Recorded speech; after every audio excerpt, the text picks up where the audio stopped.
नमस्कार फ्रेंड्स, मैं Meena Pandey. Welcome back to my channel serve with love.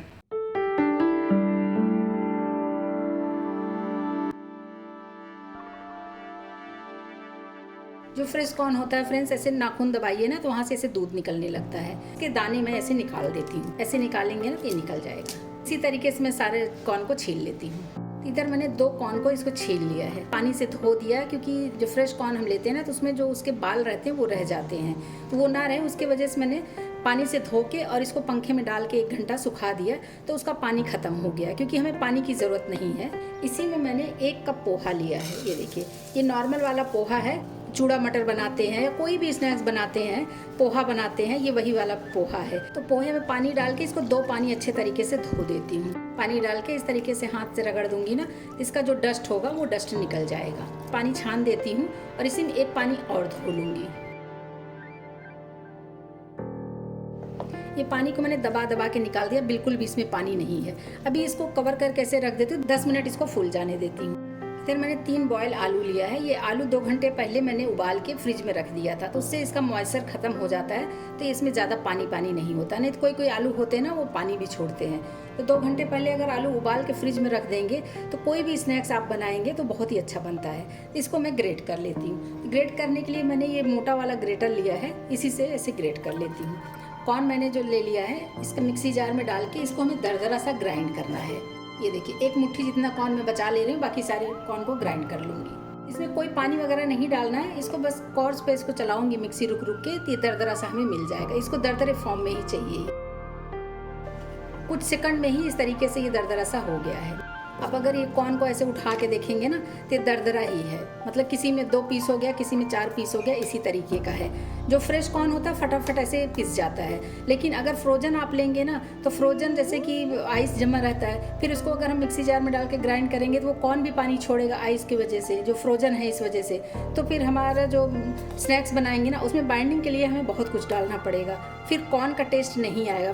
Fresh वाला sweet corn लेंगे तो ज़्यादा अच्छा बनेगा। मिक्सिंग बाउल ले लिया, इसी में कॉर्न सारा मैं निकाल दे रही हूँ। इधर जो पोहा मैंने सोक करके रख दिया है ना, अभी इसमें पानी तो बिल्कुल नहीं था, लेकिन अगर ये पास से दिखाऊँ ना तो ये बहुत अच्छे तरीके से फूल चुका है। ऐसे लेके अगर ऐसे मिक्स कर दूँ तो ये देखिए एकदम पेस्ट जैसा बन जा रहा है।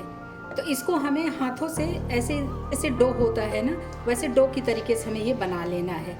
नहीं तो सब कुछ जब एक साथ मिक्स हो जाएगा ना तो ये ऐसे डो फॉर्म में करते नहीं बनेगा। तो इसलिए आप अलग से जिसमें भिगाए हो उसी में ऐसे डो जैसा बना लो। गोला बनाए लड्डू जैसा, तो ये बन जा रहा है, देख रहे हैं ना। बस इसी तरीके का ये होना चाहिए। इसी बाउल में जो आलू ग्रेट करके रख लिया है ना, उसको भी डाल देती हूँ।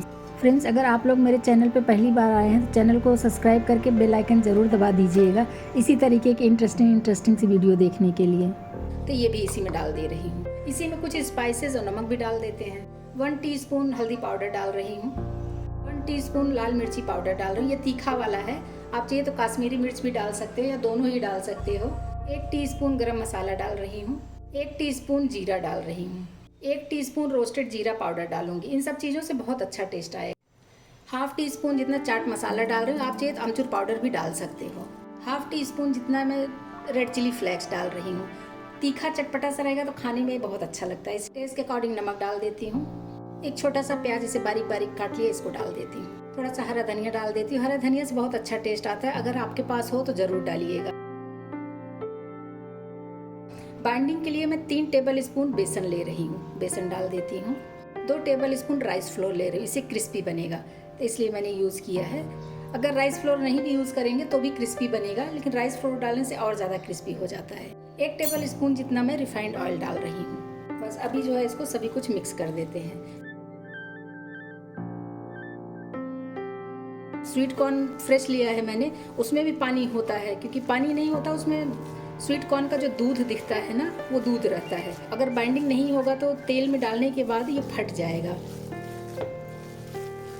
तो इसलिए जो है बाइंडिंग के लिए बेसन डालना ज़रूरी है। देख रहे हैं ना, ये भी डो फॉर्म में आ गया है। इस तरीके से अगर हाथ में उठा के बड़ा छोटा जैसे भी पीस आप बनाइए, ये देखिए ये बन जा रहा है, मतलब कि ऐसे बाइंड हो रहा है, तो ये बिल्कुल भी फटेगा नहीं तेल में जाने के बाद। इधर जो मुट्ठी भर कॉर्न मैंने बचा लिया था ना, इसको डाल देती हूँ। इसको डाल के भी मिक्स कर देते हैं। ये कॉर्न भी पक जाएगा तो क्रिस्पी क्रिस्पी सा आएगा मुंह में ना, खाने में तो मज़ा आएगा। अगर आपको नहीं पसंद है तो आप बस जो ग्राइंड किए हो कॉर्न को उतना ही डालिए, लेकिन ये जो साबुत वाला डाल दिया है खड़े खड़े से ना, वो देखने में भी अच्छा लगेगा और खाने में भी बहुत अच्छा लगेगा। हाथ में थोड़ा सा तेल लगाऊंगी और ये देखिए छोटा बड़ा जैसे भी आपको बनाना है ना वैसे आप ऐसे बना के ये हाथ में ऐसे टिक्की बना लेंगे। ये देखिए जब आपको लगे कि हाथ में चिपकने लगा है तो थोड़ा सा तेल को फिर अपने हाथ को ऐसे ग्रीस कर लीजिए। बहुत ही कम तेल में किस तरीके से इसको हम सेक सकते हैं। ये देखिए 1 से 1.5 टेबल स्पून जितना तेल इसमें मैंने डाला है। पूरे पैन में ऐसे फैला देती हूँ और इसको गर्म होने देते हैं। तो भी ऐसे सेक लेते हैं। बनाइए या टिक्की बनाइए, रोल बनाइए, जैसे मर्जी बनाइए, लेकिन बहुत ही क्रिस्पी बनता है ये। टी टाइम स्नैक्स कहिए, चाहे छोटी मोटी भूख लगी उस टाइम में खाइए, सबको ही पसंद आएगा। बच्चे लोगों का तो फेवरेट ही होता है। और इस सीज़न में जो है स्वीट कॉर्न मिल रहा है, फटाफट बना डालिए। अभी गैस को मीडियम टू स्लो पे ही किया है और इसको भी धीरे धीरे ऐसे पकने देती हूँ। फ्रेंड्स, अगर आप लोगों को मेरी वीडियो अच्छी लगती है, पहली बार मेरे चैनल पे आए हैं तो चैनल को सब्सक्राइब करके बेल आइकन ज़रूर दबा दीजिएगा इसी तरीके की इंटरेस्टिंग वीडियो देखने के लिए। और ये देखिए अभी मैंने स्पैचुला भी नहीं छुआ है, इस तरीके से कर रहे हैं ना, सारी टिक्कियाँ घूम रही हैं। इसका मतलब है कि नीचे बिल्कुल भी नहीं चिपकी है।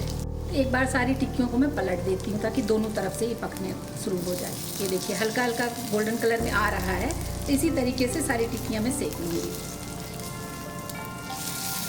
देख रहे हैं टिक्कियाँ भी हमारी क्रिस्पी सेक गई हैं। एक एक टिक्की ऐसे निकाल लेती हूँ।